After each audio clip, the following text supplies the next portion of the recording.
Welcome to Inspiring Business with your host, Mark Bullock, who is the co-founder of videosocials.net and of videointerviewpodcast.com. In every episode, Mark interviews business and organizational thought leaders who share their stories of how they inspire others by making a difference. You can find this show on videosocials.net and YouTube, LinkedIn, Facebook, and almost any podcast platform of your choosing. Welcome, and today I have a special guest, I have to say. That's Stacey Brown Randall. Stacey is the award-winning author of Generating Business Referrals Without Asking and the host of the Roadmap to Referrals podcast. Now, Stacey teaches business owners how to generate referrals naturally without manipulating, incentivizing, or even asking. And Stacey, it is delightful to have you on the podcast. And it's delightful, frankly, to meet you. Yeah, same here. Thank you so much, Mark. I'm excited for our conversation and to get to know you. Absolutely. And it's always a risk when you have somebody on that you haven't actually met before. But you came in based on a referral and then a second referral from a longtime client and then a more recent member of Video Socials with us, and then I did some research online with you and listened to a couple of your podcasts, watched a few of your shorts and videos on YouTube, and it was like, I have to have Stacey on. There's no question about that. So I always like to start, Stacey, with what inspired you to do what you're doing with helping, because I realized that you're coming at the whole process and the whole mindset of farming referrals or getting referrals as a separate piece separate from prospecting or marketing or sales. Yeah, it all started when I decided that I wanted to be an entrepreneur, that I wanted to be a business owner. I come from a family of entrepreneurs. Actually, the W-2s sitting around the table are the weirdos at our table. Not in most families I know, it may be different. It may be like, wait, what are you doing? You own your own business? Like those folks may be the weirdos. At our table, now I come from a family of hospitality business owners. So like they own restaurants and hotels and things like that. So they're like the crazy kind of entrepreneurs, in my personal opinion. Someone who grew up working in a restaurant owned by my grandmother. But so I always knew I wanted to start a business. That was always something I knew I wanted to do. I wanted to have that control. I wanted to have that freedom. I just wanted to kind of call my own shots. I don't play amazingly well in the sandbox with others. So I've kind of always known that about myself. So when I decided to start my first business, the beginning, I graduated from college. I had a couple of jobs. I was recruited to some different places. I moved around, and I was able to hone my skills in a number of different areas. But deciding to start a business was more like, well, what am I going to sell? Like, what is my area of expertise? What am I going to sell? And at the time, I actually was really kind of into HR. And I was doing work around generational diversity and employee engagement. And I got approached by another company to come on board as like a third partner and kind of grow their generational diversity kind of division. They didn't have it. They did a lot of data and research on like employee engagement and things like that, but not really someone with an expertise in generational diversity. And so I was like, jumped at the chance. I was like, this is awesome. And within a year, I'd actually gone out on my own. I'd left that team. I'd gone out on my own, and I had my own HR consulting firm focused on generational diversity and really understanding that employee engagement from that generational diversity perspective. And 4 years later, that HR consulting firm that had clients like KPMG and BDO and Ally Bank would fail. And I would find myself taking down my shingle and back in corporate America and actually having to go back to work for someone else. And I was like, what happened? Like, that's not how it was supposed to be. In the business, it taught me a lot. But one of the toughest lessons that it taught me, and my ego, was that you had to be able to nurture and touch business development every day in some way, shape, or form. Most people who are an expert at something, like I was an expert at generational diversity, and then I started an HR consulting firm. It's kind of like the attorney who works at a large firm and then decides to start their own firm, or the interior designer who's like, hey, I used to be a banker and now I want to be an interior designer, right? Like most people who start as an expert, we don't necessarily know how to sell. And I had had a background in marketing and sales, but I realized I didn't always bring those lessons forward. And so the big lesson my business failure taught me was, what are you going to do to touch business development every day? But I am very self-aware that there are things that I'm willing to do and things that I'm not willing to do. And so it was figuring out how to make myself successful. So when the business failed, I went back to corporate America. I spent like close to about 18 months trying to figure out, why are others successful and I'm not? And when you're an expert and you start a business, you usually put your head down and you do the work. Yep. And then you look up when the client work is done and you're like, oh no, there's no more client work. I need to go hustle. I need to go network. I need to go meet some people for coffee, right? To get some more business going. And it's the highs and lows, right? It's that entrepreneur roller coaster, but it's not the ride you want to stay on. It's totally normal your first year, sometimes your second year. I was still on that roller coaster, feast or famine, every single month in year 4, moving into year 5. And it just wasn't sustainable. So I figured out the prospect pipeline matters more than I had given it credit. And I was going to have to do things different. While in corporate America, I got certified as a productivity coach. I started another business. I was in corporate America about 15, 16 months. I started another business and I was a productivity and business coach. And that business was vastly different from my first one. And my first year, I was like 6 months in before I surpassed my corporate salary, which had never happened with the original business. And in that first year, I got 112 referrals that I never asked for. And for me, it was all about doing what I thought would work. That was the opposite of what we'd all been told. I, like everybody else, had read the articles and the books and the things that say, ask for referrals or make sure you're incentivizing or paying kickbacks for referrals. And none of that matched who I was or how I wanted to show up in the marketplace. And it just wasn't a fit for my character. So I was like, well, let's just do it the opposite. Let's just try some different things. Let's throw some spaghetti on the wall and we'll see what sticks. It wasn't until I ended my first year that I was like, whoa, this is really working. Look at all these referrals I'm getting. I'm getting them without asking. Because I was coaching small business owners, it was at that point they started saying, what's happening? Your business is growing. You're raising your rates. It's harder to get on your schedule. Like, you're making us sign year-long contracts, not 3 months or 6 months contracts anymore. Like, what's happening? And I'm like, I've got this increased demand. And they're like, where is it coming from? And I'm like, referral. And then they said, which I contribute everything in my business to these first couple of clients who are like, thanks for teaching me how to tame my inbox, but I'd rather learn your referral strategy. And that was like, oh shoot, is there a strategy? I don't know. Like, I'm just doing it and it's working, but I am pretty good at reverse engineering. So I reverse engineered what was happening. I created a strategy and a system around it, and I started teaching my clients. And when they started having success, I was like, oh, this is more than just Stacey and my personality and what I do. This is for the introverted attorney. And this is working for the single dad financial advisor who doesn't want to spend a lot of hours networking. Like, it was working for people that weren't in my industry and weren't like me. And I was like, oh, there's something here. And that's when I really dug into, okay, why are my strategies working? And that uncovered the science and then more strategies.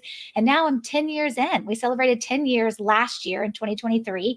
And the whole business is just kind of, I totally did a whole shift away from the productivity coaching, focused in on referrals. And as you mentioned, I have a book out, I've got a podcast out, and always helping my clients figure out, like, let's get referrals in a way that feels good, but also works, because those two are very important things, but you really shouldn't have one without the other.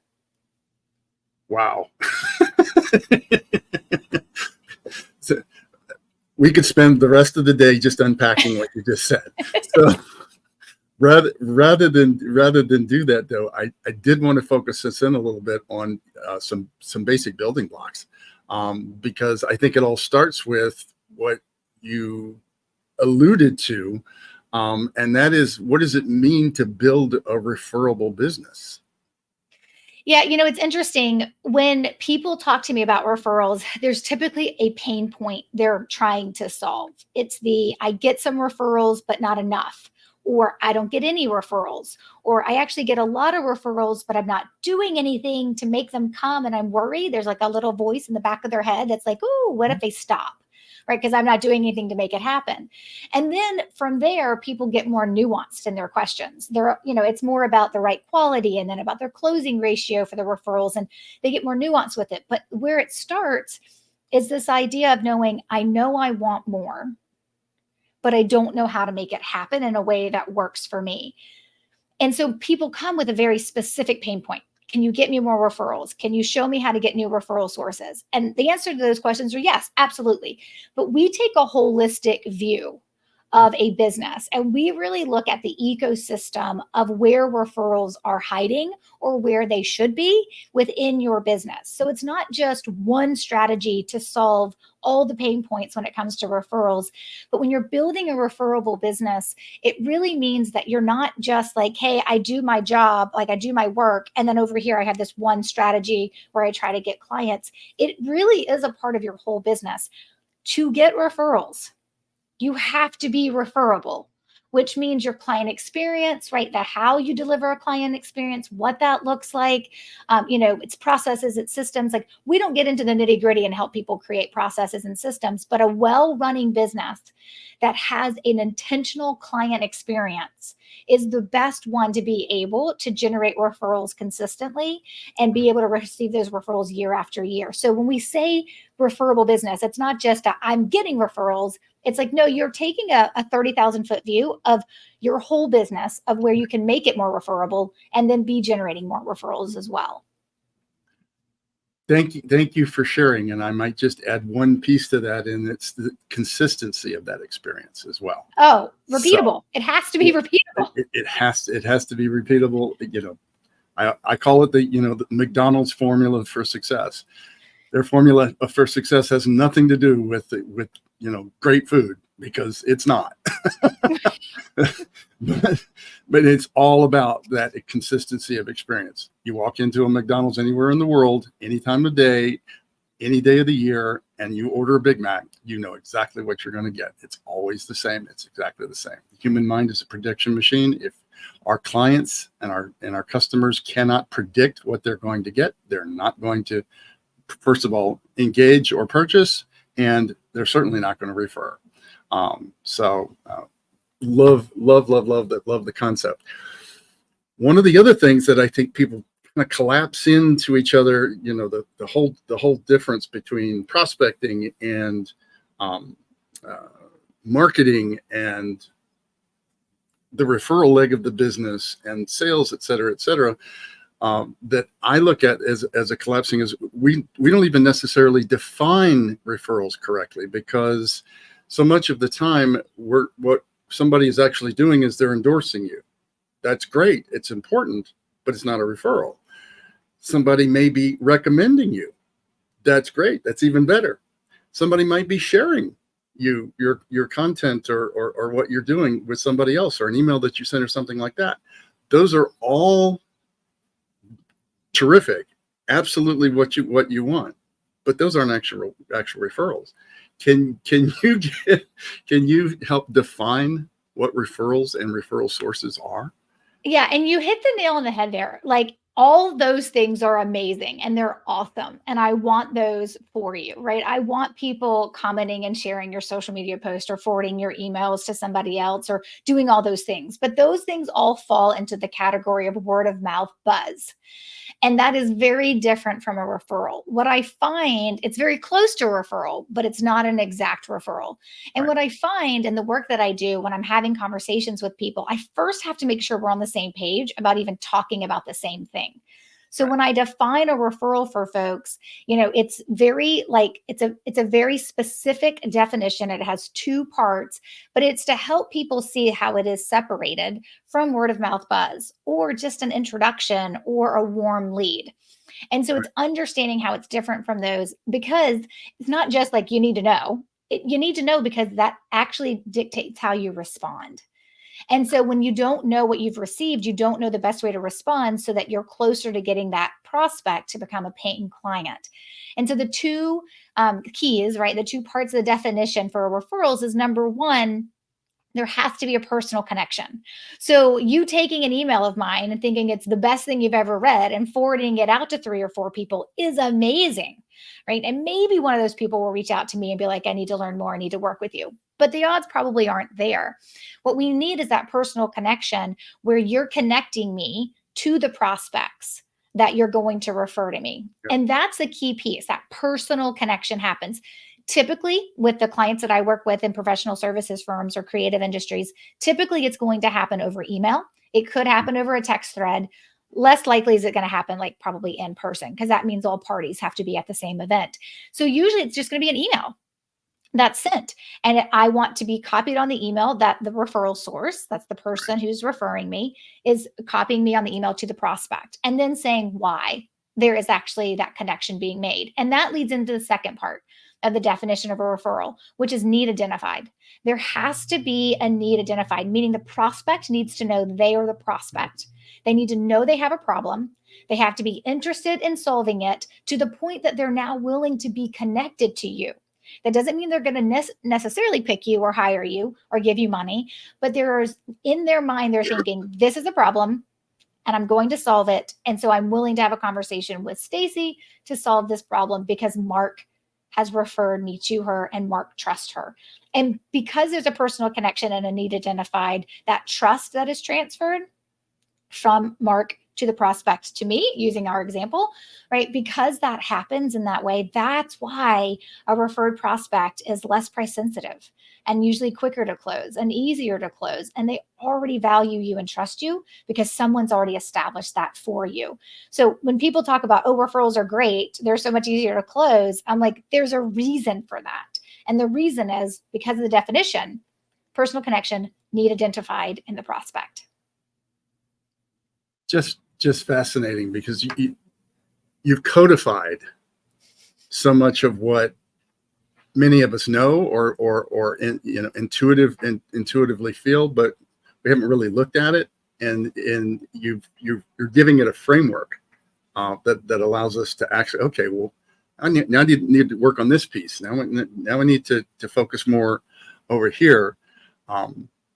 But along the way, in full disclosure, you were referred by a member of Video Socials. You have another client, the long-term client that you love, that is also a Video Socials member, and that's how we came together. And we didn't develop Video Socials. I'm going to take a moment because we're self-sponsored just to talk about Video Socials, and we didn't develop it as a networking organization in any way, but I often say some of the most powerful networking I've ever seen happens there. And so what is it? Video Socials is that opportunity to, instead of talking to this inanimate object called a camera and trying to create videos to put out on YouTube and social media and other places, you have the opportunity to be in a room full of other people that are doing exactly the same thing. And we are all learning and practicing and growing together and giving each other support, encouragement, and feedback live immediately after, each of us takes their turn at taking a shot at our 2 or 3 minute video blog post or our 1 minute reel or short, etc. And when we're doing that, we have something that we've not seen anywhere else, and that is a community. And the community is a self-supporting community and a self-engaging community. It's not a judgmental community. There is no criticism, as an example. There is no critique. There is feedback. The feedback is designed to be encouraging, acknowledging what it is that went really well. It also offers an opportunity for perhaps you might try this, or perhaps you might try that. And almost more importantly, and what we get feedback from our many members has been for the last 4 years, has been just seeing other people doing the same thing, having a different voice, a different business, a different everything, gives us different perspectives, number one. So we learn from what we see other people practicing and experimenting with and trying. And we also, in the fact that we're all doing it ourselves, we're able to give feedback that gives whoever it is that we're giving feedback to the ability to see from a different perspective.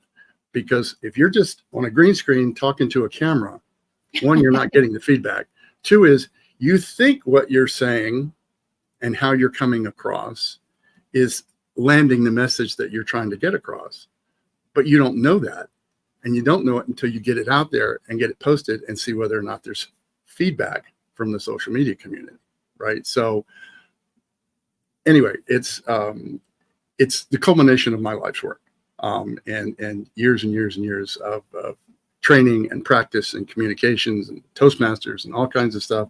And it's a lovely, lovely community. There's no cost, there's no obligation to come as a guest, and I would invite anyone to take advantage of that opportunity. Go to videosocials.net and click the guest tab at the top of the screen, and RSVP for any available group. We'd love to meet you. And You know, go ahead. I think it's so interesting what you're saying, because I think the community aspect of anything that we do, I see this with the same thing with my group program, my group coaching program. The community aspect is something that everyone will say is so valuable that they didn't expect. And I'm sure it's the same thing with video socials, is that, hey, I'm there to get my videos done. Like, I know that's what Catherine and Neil said to me. Yep. They're like, hey, without Mark and video socials, I would not be getting my videos done. Right. But it's the community. So that's why they show up, right? But it's the intangibles of like that community that matters so much, that usually keeps people coming back, in addition to obviously what they think they're there for. I mean, it's the same thing with my coaching program. It's like people are like, hey, I'm there for the answers, right? I'm there to know how to make this work. I'm there to get the training. I'm there to understand. I'm there to ask Stacey questions. But the community, the friendships, the business that I see happening amongst the members, I didn't plan for that. I don't know how to put that in my marketing, right? Like, that's just a fabulous intangible that's just going to be a secret, I guess, until you get in. But I think that's one of the things that when we do things like businesses that you and I have that are based on humans hanging around other humans, we have the potential for that to really work, which I think is really cool. So I just wanted to add that.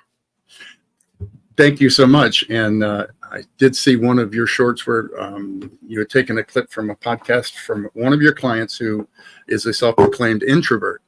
And I'm an introvert as well, so, 1,000 pieces of content, some 700 videos myself, etc. Later, I'm an introvert. I really don't enjoy going out to a networking event and introducing myself to a bunch of people.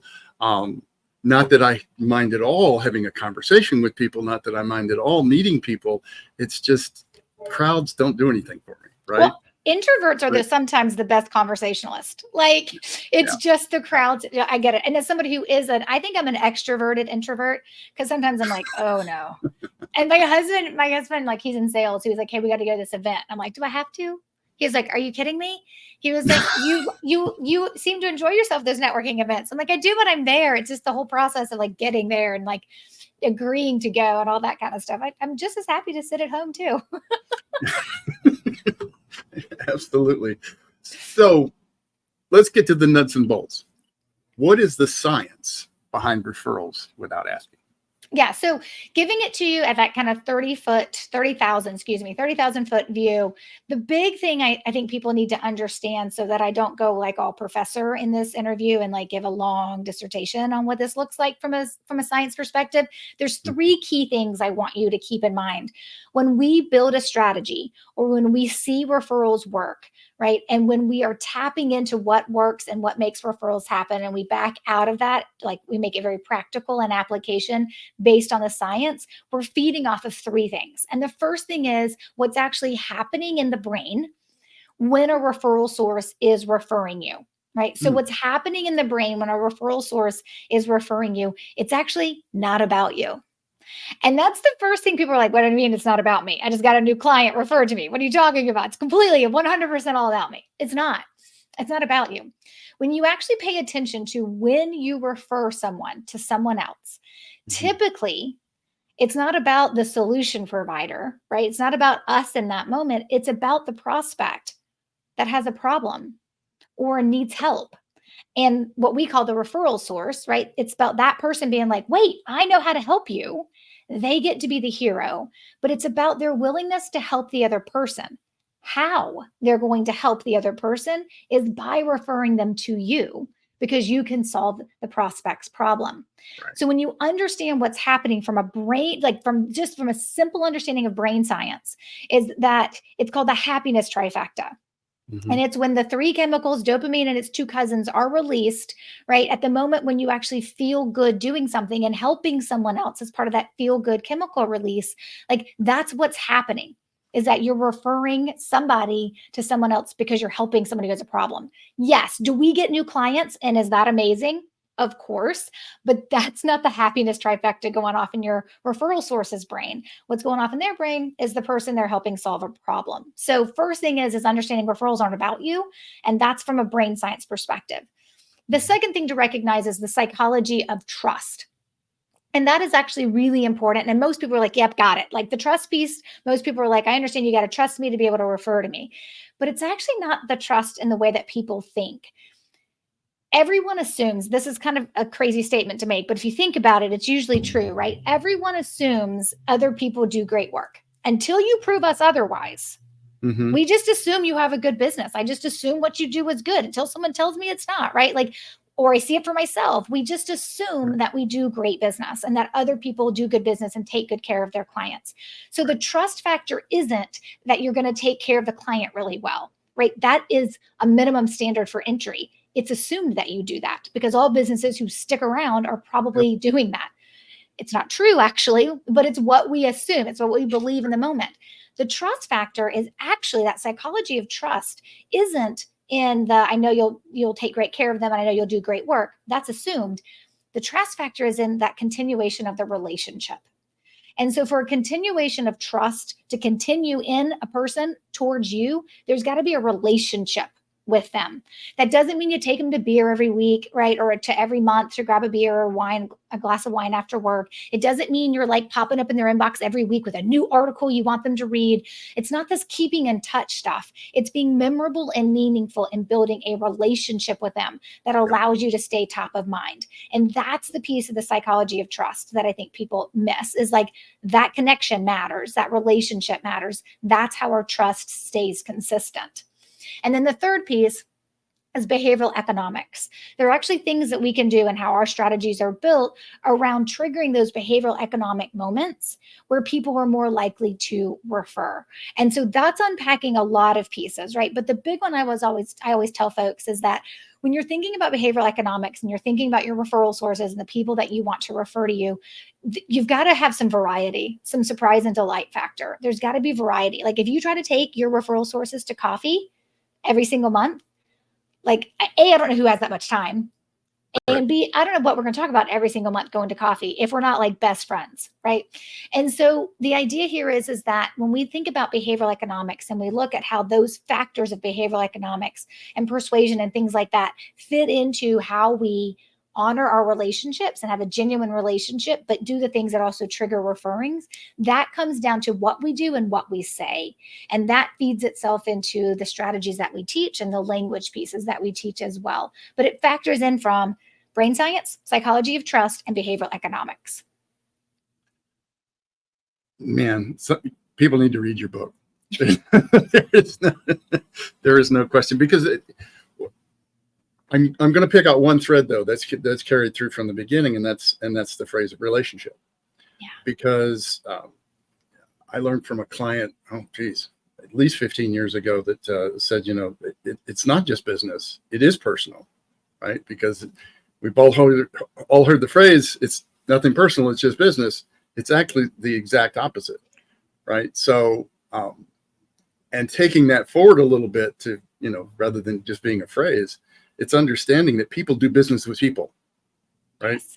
Unless you're buying a Starbucks coffee or something, some commodity item, something like that, it really has little to do with the individuals. When it comes to any kind of professional services, educational services, inspirational services, whatever it is, it comes down to the relationship.